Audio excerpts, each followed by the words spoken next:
नमस्कार दोस्तों, स्वागत है आपका आर के क्लासेस में।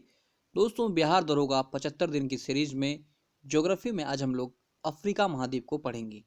इससे पहले हम लोगों ने अंटार्कटिका और ऑस्ट्रेलिया को पढ़ लिया है। अगर आपने उसे नहीं देखा है तो प्लेलिस्ट में जाके देखें। इसके अलावा दोस्तों, यदि आप इस चैनल पर नए हैं तो चैनल को सब्सक्राइब करें, पास वाले बेल आइकन को दबा दें और वीडियो आपको अच्छा लगता है तो उसे लाइक करें और अधिक से अधिक शेयर करें, क्योंकि आपका शेयर ही हमारा सहयोग होगा। इसके अलावा दोस्तों देखिए, अफ्रीका महाद्वीप को हम लोग बाय फिगर भी समझने की कोशिश करेंगे, क्योंकि फिगर को अगर समझ लेते हैं तो जो फैक्ट होते हैं वो फिर हम लोग कभी भूलते नहीं हैं। इसलिए अगर वीडियो थोड़ा लंबा होता है तो भी आप धैर्य बनाए रखें और कोशिश करें कि आप इसको नोट भी करें। बाकी इसका पीडीएफ आपको हमारे टेलीग्राम चैनल पर मिल जाएगा। आपसे एक गुजारिश है कि अधिक से अधिक इसे केवल शेयर करें। तो चलिए शुरू करते हैं। अफ्रीका महाद्वीप। तो साथियों, ये है अपना अफ्रीका। इसको समझ लेते हैं। ये देखिए, अफ्रीका के उत्तर में यहाँ आप देख रहे हैं, ये जो ब्लू कलर में है ये है भूमध्य सागर, ठीक है। और ये जो आप रेड देख रहे हैं इसका नाम है लाल सागर। अब देखिए, भूमध्य सागर और लाल सागर को ये स्वेज नहर जोड़ रहा है। ये फैक्ट कई दफा एग्जाम में पूछ लिया गया है, ठीक है। तो जब आपके दिमाग में फिगर सेट हो जाएगा तो आपको ऐसे फैक्ट रटने की आवश्यकता नहीं पड़ेगी। इसके अलावा देखिए, अफ्रीका के बारे में कुछ चीजें जानते हैं। अफ्रीका महाद्वीप को अंध महाद्वीप, डार्क कॉन्टिनेंट कहा जाता है, ठीक है। Dark continent. देखिए, अफ्रीका का जो है आर्थिक, राजनीतिक, शैक्षणिक, तकनीकी सभी रूपों से हुआ जो है पिछड़ा हुआ है। इसलिए इसे भौतिकवाद से दूर महाद्वीप भी कहते हैं। क्योंकि देखिए, डार्क कॉन्टिनेंट इसलिए कहा गया है कि तापमान ज़्यादा है और अधिकांशतः लोग जो हैं वो ब्लैक पाए जाते हैं वहाँ पर। अब देखिए, दो प्रश्न बनता है यहाँ से। अगर आपसे पूछ ले कि किस महाद्वीप को भौतिकवाद से दूर महाद्वीप कहते हैं तो आंसर क्या होगा? अफ्रीका। या अगर पूछ ले कि किस महाद्वीप को डार्क कॉन्टिनेंट या अंध महाद्वीप कहते हैं तो भी अपना आंसर होगा अफ्रीका। अब देखिए, अफ्रीका महाद्वीप एक ऐसा महाद्वीप है जिससे होकर कर्क रेखा गुजर रही है, भूमध्य रेखा गुजर रही है और मकर रेखा, तीनों रेखा अफ्रीका महाद्वीप से होकर के गुजरती है। अगर एक सवाल आपसे पूछ ले कि वह महाद्वीप जिससे कर्क रेखा, भूमध्य रेखा और मकर रेखा तीनों गुजरती है तो अपना जवाब क्या होगा? अफ्रीका महाद्वीप। इसके अलावा साथियों, आप देख रहे हैं फिगर में कि ग्रीनविच रेखा भी जो है ये अफ्रीका महाद्वीप से गुजरती है, ठीक है। तो ध्यान रखें, एक सवाल और बनता है, यहां पर फोकस करें कि भूमध्य रेखा और ग्रीनविच रेखा कहां पर काट रही है तो अटलांटिक महासागर में, ठीक है। चलिए दोस्तों, आगे बढ़ते हैं। क्या कहता है देखते हैं। लिविंगस्टोन एवं स्टैनले ने अफ्रीका को अंध महाद्वीप कहा था। यह आपसे पूछेगा नहीं, फिर भी ध्यान रखें, लिविंगस्टोन एवं स्टैनले ने अफ्रीका को अंध महाद्वीप कहा था। अब देखिए, अफ्रीका में कुल 54 देश है। कितने देश हैं? 54। इन 54 देशों में अगर आप देखें तो 48 ऐसे देश हैं जो कि मुख्य भूमि पर है, ठीक है। 48 देश कहाँ पर है? मुख्य भूमि पर। और जो 6 देश बचे ये जो है द्वीपीय देश है, ठीक है। अब देखते हैं इन 6 देशों में कौन कौन सा है। तो देखिए, मेडागास्कर हिंद महासागर का सबसे बड़ा द्वीप है। देखिए, ये भी एक फैक्ट कई दफा एग्जाम में पूछा गया है कि हिंद महासागर का सबसे बड़ा द्वीप कौन सा है तो मेडागास्कर। अगर आपसे पूछ ले कि सबसे बड़ा द्वीप कौन सा है तो आप जरूर बताएं कमेंट करके कि सबसे बड़ा द्वीप कौन सा है। तो चलिए, मेडागास्कर हिंद महासागर में है, मॉरिशस भी हिंद महासागर में। उसके अलावा देखें, अफ्रीकी देश कोमोरोन, यह भी हिंद महासागर में है, सेशेल्स यह भी हिंद महासागर में है। तो अफ्रीका के 6 द्वीपीय देशों में 4 ऐसे देश हैं जो कि हिंद महासागर में स्थित हैं। कौन कौन से? Madagascar, Mauritius, Comoros, Seychelles. इसके अलावा देखिए, साओ टोमे और केप वर्दे ये दो ऐसे देश हैं जो कि अटलांटिक महासागर में हैं। ठीक है, अब जैसे देखिए मोटा मोटी अगर फिगर बनाने की बात करें तो इस प्रकार से अफ्रीका महाद्वीप है दोस्त साथियों। तो ये देखिए अटलांटिक इधर, हिंद महासागर इधर, यहाँ पर है आपका मेडागास्कर। ठीक है, वो भी हम लोग फिगर में देखेंगे। तो ये थे 6 द्वीपीय देश। अब अगर बात करें तो देखिए अफ्रीका का सबसे बड़ा जो क्षेत्रफल के आधार पर है ये है अल्जीरिया। ठीक है, अल्जीरिया। और जनसंख्या की अगर बात करें तो सबसे सर्वाधिक जनसंख्या जो है ये नाइजीरिया में है। ध्यान रखें, क्षेत्रफल में अगर बात किया जाए तो अल्जीरिया है, जनसंख्या में नाइजीरिया। इसके अलावा 6 द्वीपीय देश हैं। अब देखिए फिगर में हम लोगों ने देखा, कहता है कि अफ्रीका महाद्वीप एक ऐसा महाद्वीप है जिससे होकर के कर्क रेखा, भूमध्य रेखा एवं मकर रेखा तीनों रेखा गुजरती है। इसके अलावा अगर बात करें तो ग्रीनविच रेखा जो हम लोगों ने पीछे फिगर में देखा था वह भी अफ्रीका महाद्वीप से गुजरती है। ठीक है, अफ्रीका महाद्वीप चारों गोलार्ध में स्थित है। गोलार्ध मतलब इस तरह आप समझें कि उत्तरी गोलार्ध, ये दक्षिणी गोलार्ध, तो इसका विस्तार जो है अगर ये बात करें उत्तर पश्चिमी उत्तर पूर्वी तो ये हर जगह फैला हुआ है। ठीक है, तो ध्यान रखें। नेक्स्ट कहता है फिगर में हम लोग देखते हैं, ये देखिए फिगर में क्या कह रहा है। देखिए ये अफ्रीकी महादेश, अफ्रीका महाद्वीप है। यहाँ पे हम लोगों ने देखा था कि भूमध्य सागर है और ये लाल सागर है। अब देखिए फिगर को समझने का प्रयास करें, क्या कहता है। देखिए ये जो है ये यूरोप का भाग है, ये भूमध्य सागर वाला क्षेत्र है, और इस तरह से यहाँ पर एशिया है, ये एशिया, ये यमन देश है यहाँ पर। अब देखिए तो स्पेन और अफ्रीका मतलब मोरक्को, यूरोप, या तो आप यूरोप कह लें या स्पेन, ठीक है, या तो मोरक्को या अफ्रीका, यूरोप और अफ्रीका के बीच में जिब्राल्टर जल संधि है। ठीक है, कई दफा आपसे सवाल पूछेगा कि जिब्राल्टर जल संधि किन दो महादेशों के बीच में स्थित है, तो यूरोप और अफ्रीका। इसके अलावा अगर बात करें तो सवाल अगर आपसे पूछ ले कि कौन सी जल संधि जो है ये एशिया और अफ्रीका के बीच है, तो फिगर में आप देख रहे हैं, ये देखिए इसका नाम है बाब उल मंडाव।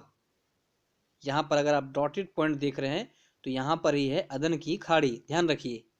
ठीक है, यहां पर एक अफ्रीकी देश है जिबूती। कौन सा देश है? जिबूती। तो साथियों दो पॉइंट हम लोगों ने देखा कि यूरोप और अफ्रीका को अलग करता है जिब्राल्टर, और एशिया और अफ्रीका को अलग करता है बाब अल मंडाव। ठीक है, देखिए सवाल कैसे बनता है। अगर आपसे पूछ ले अफ्रीका एवं यूरोप के बीच कौन सी जल संधि है, तो वो है जिब्राल्टर जल संधि। देखिए जिब्राल्टर जल संधि को भूमध्य सागर की कुंजी या प्रवेश द्वार कहते हैं। ये देखिए जिब्राल्टर जल संधि है, यहाँ पर भूमध्य सागर है, तो ये जो जल संधि है इसको इसका प्रवेश द्वार कहा जाता है। ठीक है, जिब्राल्टर जल संधि को। इसके अलावा देखिए बाब उल मंडाव, ये जल संधि जो है एशिया को अफ्रीका से अलग करता है, जो कि यहाँ पर है, हम लोग देख रहे हैं बाब अल मंडाव। अब देखिए एक फैक्ट आप जरूर ध्यान में रखें, कई दफा एग्जाम में पूछा गया है, बाब उल मंडाव को आंसुओं का द्वार कहा जाता है। ठीक है, ये काफी इंपॉर्टेंट फैक्ट है और ऐसे एग्जाम में पूछ लिए गए हैं कई दफा, तो ध्यान रखिए। भूमध्य सागर का प्रवेश द्वार जिब्राल्टर, आंसुओं का द्वार बाब अल मंडाव, एशिया को अफ्रीका से अलग कौन करता है? बाब अल मंडाव, एशिया को यूरोप से कौन अलग करता है? जिब्राल्टर। ठीक है, चलिए आगे देखते हैं। अब देखिए यहां पर दोस्तों जब आप देखेंगे ये जिबूती है, इस तरह से फिगर अभी हम लोग देखेंगे, यहां पर इरिट्रिया है, इरिट्रिया। ठीक है, ये वाला भाग जो है साथियों ये इथोपिया है, और ऐसे करके एक भाग है इसको बोलते हैं सोमालिया। तो देखिए एक सवाल पूछता है कि हॉर्न ऑफ अफ्रीका, ये अफ्रीका का सिंग में कितने देश शामिल है, तो ध्यान रखिएगा 4 देश शामिल है। कौन कौन सा ये जानना जरूरी है, क्योंकि सवाल बन जाता है कि निम्न में से कौन सा देश हॉर्न ऑफ अफ्रीका में शामिल नहीं है। तो देखिए कौन कौन सा शामिल है, इरिट्रिया, ठीक है, जिबूती, इथोपिया, सोमालिया, ये 4 ऐसे देश हैं जो कि हॉर्न ऑफ अफ्रीका में शामिल हैं। Eritrea, Djibouti, Ethiopia, Somalia. देखिए इसको ऐसे ही 4 बार पढ़ेंगे। अगर आप फिगर भी देखेंगे तो देखिए यहाँ पे जिबूती है, यहाँ पर इरिट्रिया है, ये इथोपिया है आपका, ठीक है, और यहाँ पर सोमालिया है। ये चारों देश जो है ये हॉर्न, देखिए हॉर्न ऑफ अफ्रीका क्यों कहते हैं, इस तरह से आकृति बनती है। फिगर में आपने देखा होगा, पीछे के फिगर में सींग के जैसे। अब देखिए इसको याद कैसे करेंगे, तो फिगर जब आपको याद हो जाएगा तो ऐसे याद हो जाएगा। फिर भी आप देख लीजिए, ई रिया और सोमा ने बूटी पिया और हॉर्न बजा दिया। देखिए इस तरह के ट्रिकों पर आप विश्वास ना करें, केवल ऐसे ही एक बार आपको ध्यान में रह जाएगा कि हॉर्न ऑफ अफ्रीका में कौन कौन सा देश शामिल है। बेसिकली आप फिगर पर ज़्यादा फोकस करें ज्योग्राफी में, तो ई रिया से इरिट्रिया, सोमा से सोमालिया, बूटू से जिबूटी, और हॉर्न से आपको पता है पिया से इथोपिया, और हॉर्न हॉर्न ऑफ अफ्रीका। ठीक है, आगे देखते हैं। एक चीज़ यहाँ पे आप देख लीजिए, ये रहा मेडागास्कर, हिंद महासागर है ये, और मेडागास्कर, और यहाँ पर एक देश है मोजाम्बिक, इसके बीच में मोजाम्बिक जल संधि है, ये इसके नाम पर ही रखा गया है। मेन आपको साथियों फोकस किस पे करना है, तो यूरोप और अफ्रीका के बीच में जो है जो जल संधि है, और एशिया और अफ्रीका के बीच में बावल मंडाव, ठीक है, आंसुओं का द्वार भी इसे कहते हैं। आगे चलते हैं, ये जिब्राल्टर है, ध्यान रखें। अब देखिए कहता है कि सोमालिया प्रायद्वीप अफ्रीका का सबसे बड़ा प्रायद्वीप है। अगर आपसे सवाल पूछ ले कि अफ्रीका का सबसे बड़ा प्रायद्वीप कौन सा है, तो क्या जवाब देना है, सोमालिया प्रायद्वीप। उसके अलावा देखिए हम लोगों ने देखा था कि इससे तीनों रेखाएं गुजरती है, ठीक है। अब देखिए कर्क रेखा जो है ये अफ्रीका के पश्चिमी सहारा, अल्जीरिया, मिस्र, इजिप्ट जिसको बोलते थे पुराना नाम, मॉरितानिया, नाइजर, माली, लीबिया, इन सभी क्षेत्रों से गुजरती है। तो ये हमें याद नहीं रखना है, लेकिन आप जरूर ध्यान रखें कि तीनों रेखा कर्क, मकर और भूमध्य रेखा तीनों गुजरती है। इसके अलावा अगर बात करें मकर रेखा जो है ये इन देशों से, नामीबिया, बोत्सवाना, दक्षिण अफ्रीका, मोजाम्बिक एवं मेडागास्कर, इन 5 देशों से गुजरती है। ये जरूर याद रखें, मकर रेखा कितने देशों से गुजर रही है, 5, ठीक है। और भूमध्य रेखा जो है ये 7 देशों से गुजरता है, ध्यान रखें, ये आपसे जरूर पूछ सकता है। फिर कहता है अफ्रीका महाद्वीप से ग्रीनविच रेखा जो है ये 5 देशों से गुजरता है, ठीक है। देखिए ग्रीनविच रेखा एवं भूमध्य रेखा एक दूसरे को अटलांटिक महासागर में काटती है, जो कि हम लोगों ने फिगर में देखा था, ठीक है। ये भूमध्य रेखा थी, इस तरह से अफ्रीका का क्षेत्र है, और यहाँ पर जो है काट रही थी दोनों रेखा। आगे देखिए, ये जो ग्रीनविच रेखा है जीएमटी यूरोप में किन किन देशों से गुजरती है, ये जरूर ध्यान में रखें, इंग्लैंड से, फ्रांस से, स्पेन से, इन सभी देशों से गुजरता है, ठीक है। अब देखेंगे अफ्रीका महाद्वीप के प्रमुख पर्वत। तो देखिए फिगर को एक बार देख लेते हैं, फिगर क्या कहता है। तो देखिए माउंट एटलस यहाँ पर है, ये 3 देशों में इसका विस्तार है, उनको भी जानेंगे, ठीक है।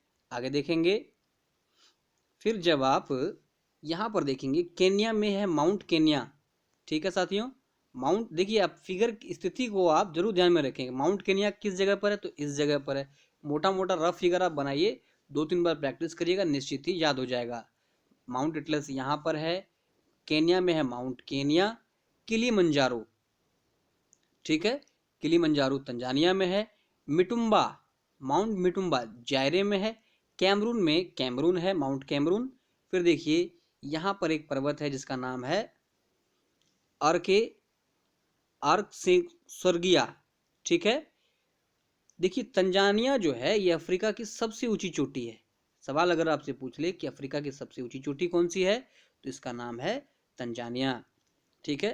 ध्यान में आप बैठा लें, Atlas, Mount Kenya, Kilimanjaro, Zaire, Cameroon, ठीक है। फिर यहाँ पर अगर आप देखें तो माउंट एटलस के बारे में, तो एटलस पर्वत का विस्तार जो है ये 3 देशों में, कौन कौन, यहाँ पे हम लोग को देखने देखा था, मोरक्को है, मोरक्को, अल्जीरिया और ट्यूनीसिया, ठीक है। देखिए ये मोरक्को वाला, ये वाला क्षेत्र है मोरक्को, उसके बाद अल्जीरिया है, और यहाँ पर एक छोटा सा है ट्यूनिसिया। तो 3 देशों में माउंट एटलस का जो है विस्तार है, ध्यान रखना है। एटलस कैसा पर्वत है? तो एटलस एक वलित पर्वत है, फोल्डेड माउंटेन है। अगर पूछ ले एटलस की सबसे ऊंची चोटी, तो इसका नाम है टावकॉल। एटलस की सबसे ऊंची चोटी कौन सी है? टावकॉल। अगला देखिए, ड्रैकन्सबर्ग पर्वत श्रृंखला। ड्रैकन्सबर्ग पर्वत श्रृंखला ये यहाँ पर है, ये वाला जो आप देख रहे हैं लाल वाला, ये है ड्रैकन्सबर्ग पर्वत श्रृंखला, जो कि दक्षिण अफ्रीका में है, ध्यान रखना है। फिर देखिए, अफ्रीका की सबसे ऊंची चोटी, अगर आपसे पूछ ले कि अफ्रीका की सबसे ऊंची चोटी कौन सी है, तो ये है माउंट किलिमंजारो। ठीक है, माउंट किलिमंजारो, जो कि तंजानिया में, यहाँ पे हम लोगों ने देखा था माउंट किलिमंजारो कहाँ पर है? तंजानिया में है। ठीक है, और किलिमंजारो कैसा है? तो एक ज्वालामुखी पर्वत है। ठीक है, फिर देखिए आगे क्या कहता है कि अफ्रीका की दूसरी सबसे ऊंची चोटी माउंट केन्या है, जो कि केन्या और इथोपिया के बॉर्डर पर है। माउंट केन्या कहाँ स्थित है? केन्या और इथोपिया के बॉर्डर पर। और अगला देखिए, माउंट कैमरून एक सक्रिय ज्वालामुखी है, नाम पर ही है, कहाँ पर है? कैमरून में है। फिर हम लोगों ने देखा था मिटुम्बा पर्वत। तो देखिए, डेमोक्रेटिक रिपब्लिक ऑफ कांगो, जिसे जायरे भी कहते हैं, यहाँ पर मिटुम्बा पर्वत है। मिटुम्बा पर्वत कहाँ पर है? जायरे में। ठीक है, आगे देखिए क्या कहता है, कॉफी इथोपिया का मूल पौधा है। कॉफी कहाँ का मूल पौधा है? इथोपिया का। हालांकि सबसे ज्यादा कॉफी का उत्पादन ब्राजील में होता है। ठीक है, सबसे ज्यादा कॉफी का उत्पादन कहाँ हो रहा है? ब्राजील में। और ये कहाँ का मूल पौधा है? इथोपिया का। और चाय अगर पूछ ले तो चाय जो है ये चीन का मूल पौधा है। ठीक है, चलिए आगे देखते हैं।